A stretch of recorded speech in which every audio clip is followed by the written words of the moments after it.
नमस्कार, आप देख रहे हैं आज तक। आपके साथ मैं हूं सईद अंसारी। अफगानिस्तान से भारतीयों और अफगानियों को रेस्क्यू करने वाला भारत के मिशन का नाम सामने आ गया। विदेश मंत्री एस जयशंकर ने ट्वीट करके बताया है कि ऑपरेशन देवी शक्ति जारी रहेगा। इस ऑपरेशन के तहत आज 78 लोगों को लेकर काबुल से वाया दुशानबे दिल्ली लाया गया। इनके साथ श्री गुरु ग्रंथ साहिब की 3 प्रतियां भी आईं, जिन्हें केंद्रीय मंत्री हरदीप सिंह पुरी ने रिसीव किया।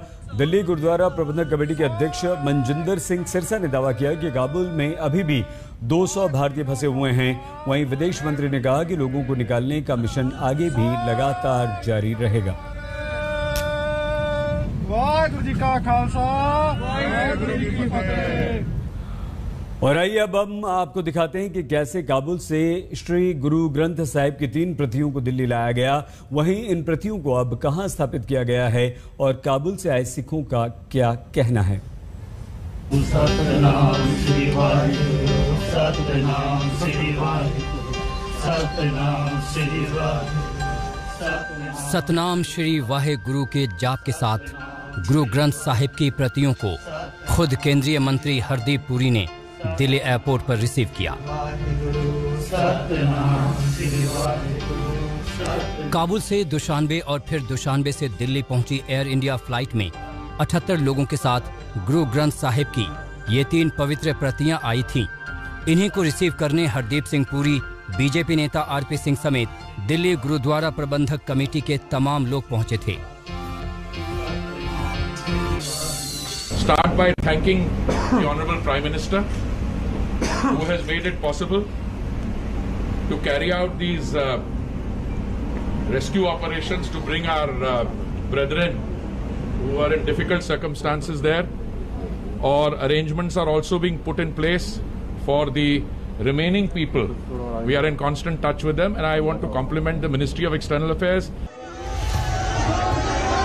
एयरपोर्ट से पूरे सम्मान और धार्मिक विधि विधान के साथ तीनों प्रतियों को गुरु अर्जन जी के गुरुद्वारे रवाना किया गया। इसके लिए एक खास बस का भी इंतजाम किया गया था।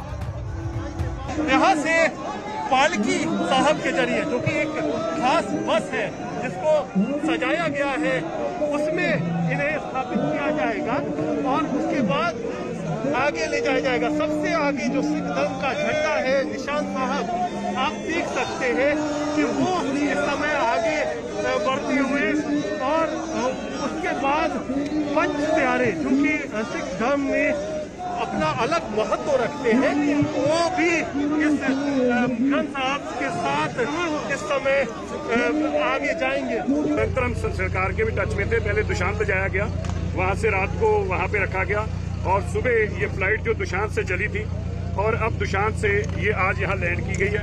उसके बाद गुरु ग्रंथ साहिब महाराज जी के स्वरूपों को पूरे सत्कार, आदर सत्कार के साथ यहाँ पर चलते हैं। आगे का क्या कार्यक्रम है? अब इसके बाद ये गुरुद्वारा गुरु अर्जन देव स्थान पर न्यू महावीर में स्थापित किया जाएगा गुरु ग्रंथ साहिब महाराज जी के स्वरूपों को। उधर गुरु अर्जुन जी के गुरुद्वारे में तीनों स्वरूपों को अदब के साथ स्थापित करने की तैयारी पूरी हो चुकी थी। जिस तरीके की सिचुएशन अफगानिस्तान में इस वक्त बनी हुई है, तालिबान वहां पर अलग अलग जगहों पर कब्जा कर रहा है, ऐसे में वहां सुरक्षा को लेकर के काफ़ी दिक्कतें हो रही थी। इसी वजह से गुरु ग्रंथ साहिब के तीनों स्वरूपों को भारत में लाया गया है और यहां पर व्यवस्था की गई है, यहां उनको रखा जाएगा। सर, किस तरीके की तैयारियां इस वक्त चल रही हैं यहाँ इस गुरुद्वारे में? गुरुद्वारे में इस तरीके की तैयारियाँ चल रही हैं, जो हमारे गुरु साहिबान आ रहे हैं यहाँ पे गुरु अर्जन देव जी के गुरुद्वारे में, यहाँ पे आके यहाँ पे प्रकाशमान होंगे। फिर जब अरदास होगी, अरदास के बाद फिर स्वारा साहब होगा, अपनी जगह पे विराजमान हो जाएंगे। दोपहर 1 बजे से पहले ही तीनों पवित्र प्रतियां गुरु अर्जुन जी के गुरुद्वारे पहुंच गई। शब्द कीर्तन और गुरु की प्रार्थना में श्रद्धालुओं के शब्द गूंज रहे थे। अफगानिस्तान में तालिबान का कब्जा है और वहां रह रहे हिंदुओं और सिखों के सामने अपनी जिंदगी और अपने धर्म का पालन करने का संकट है। फिलहाल ये जो 3 प्रतियां आई हैं, वो उन गुरुद्वारों की हैं जो सुरक्षा की वजह से बंद कर दिए गए हैं। का गुरुद्वारा एक जो कंधार का गुरुद्वारा है वहाँ से आए हैं, एक जो चकमनी साहिब गुरुद्वारा वहाँ से आए हैं, जो गुरुद्वारे लॉक कर दिए गए हैं वहाँ पे, उन गुरुद्वारों से गुरु ग्रंथ साहब महाराज के स्वरूप आए हैं। काबुल में कारते परवान गुरुद्वारा जो है, वहाँ पे अभी भी रोजाना मर्यादा की तरह प्रकाश किया जा रहा है। एयर इंडिया की फ्लाइट से कई अफगानी सिख नागरिक भी दिल्ली पहुंचे हैं। तालिबानी शासन में उनके सामने एक बड़ा संकट खड़ा हो गया था। दिल्ली पहुंचकर वो राहत महसूस कर रहे हैं। कल काबुल से निकले थे, आज सुबह पहुंचे हैं इंडिया में, और मैं बहुत धन्यवाद करता हूं मोदी जी का, इंडिया एम्बेसी ऑफ इंडिया का जो हमारे साथ बहुत मदद किया है, इंडियन आर्मी फोर्स का जो हमारे साथ बहुत मदद किया है, बहुत सेवा की हमारी, और सबका धन्यवाद करता हूं। आज रात तक 2 और गुरुद्वारों से पवित्र ग्रंथ की प्रतियां आ सकती हैं। सरकार हिंदुओं और सिखों को लगातार अफगानिस्तान से निकाल कर ला रही है। तालिबानी कब्जे के बाद वहां दहशत का माहौल है। रेस्क्यू कर लाए लोगों में भी वही दहशत नजर आती है। दिल्ली में कुमार कुणाल, अनीशा माथुर और जितेंद्र बहादुर सिंह के साथ आज तक ब्यूरो। काबुल में स्थिति लगातार खराब होती जा रही है और इस स्थिति में अफगानिस्तान से भारत ने कल 46 अफगानी हिंदुओं और सिखों को वहां से निकाल लिया। विदेश मंत्री एस जयशंकर ने इसके लिए वायुसेना, एयर इंडिया और अपने मंत्रालय को थैंक यू कहा है।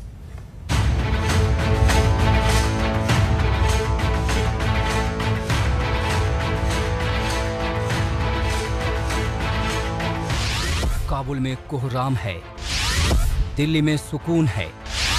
काबुल में जान बचाकर भागते लोग हैं। दिल्ली में सुरक्षा के बीच स्वागत है। काबुल में दहशत है, जद्दोजहद है, तो रेस्क्यू के लिए भारत सरकार की मदद है। मिशन अफगानिस्तान के तहत काबुल से तकरीबन हर रोज भारत के 2 विमान लोगों को रेस्क्यू कर रहे हैं।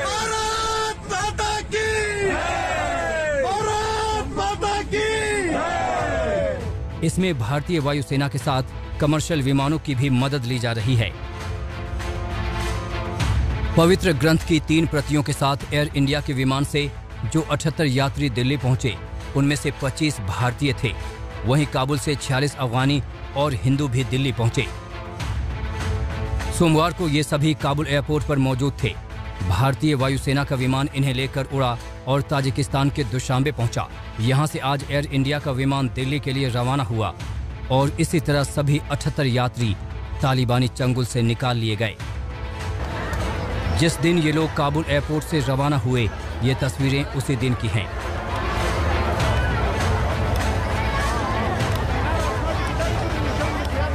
हजारों की तादाद में लोग अफगानिस्तान छोड़ने के इंतजार में हैं। यहाँ एक बड़ी तादाद अफगानी सिखों और हिंदुओं की भी है। 2 अफगानी सिख सांसद पहले ही भारत आ चुके हैं। उनमें से एक अनारकली कौर हैं। उनके मुताबिक एयरपोर्ट पर गोलीबारी में हर दिन लोगों की मौत हो रही है। वहाँ पे ऐसी हालात है कि हर रोज एयरपोर्ट में 3-4 बंदे अपनी जान को देते हैं।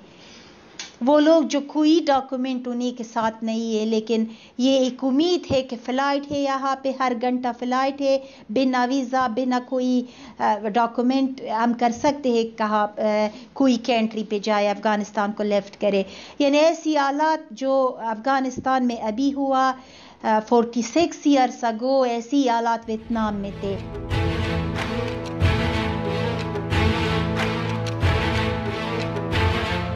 तालिबानी कब्जे के 4 दिन बाद आज तक ने आपको काबुल के हालात दिखाए थे।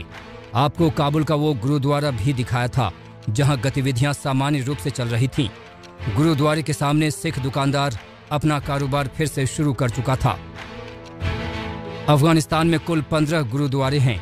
इनमें सबसे ज्यादा 9 काबुल में हैं, 3 जलालाबाद में, 2 गजनी में और 1 अक्सरा में है। सिखों की आबादी बेहद कम, लगभग 650 है, यानी 90 से 100 परिवार। तालिबान की कोशिश है कि लोग अफगानिस्तान छोड़कर न जाएं, लेकिन अल्पसंख्यकों को लेकर उसकी नीति पर किसी को भरोसा नहीं है। लिहाजा हिंदू सिख अल्पसंख्यक लगातार अफगानिस्तान छोड़ रहे हैं। आज जब हम बात कर रहे हैं तो 225 लोग और वहाँ पे हैं। कल 75 लोगों को निकाल के दुशांबे भेजने की कोशिश की गई थी, लेकिन वो हम नाकाम रहे क्योंकि लास्ट मोमेंट के ऊपर एयरपोर्ट के बाहर फायरिंग हो गई और उस फायरिंग के चलते उन लोगों को वापस गुरुद्वारे ले जाना पड़ा।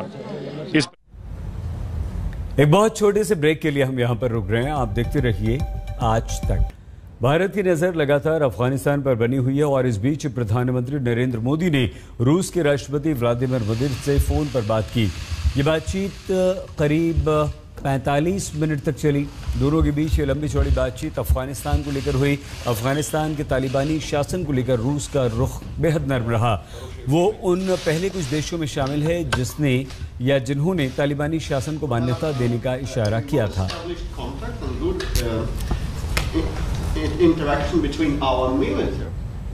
छोटा सा ब्रेक, आप देखते रहिए आज तक।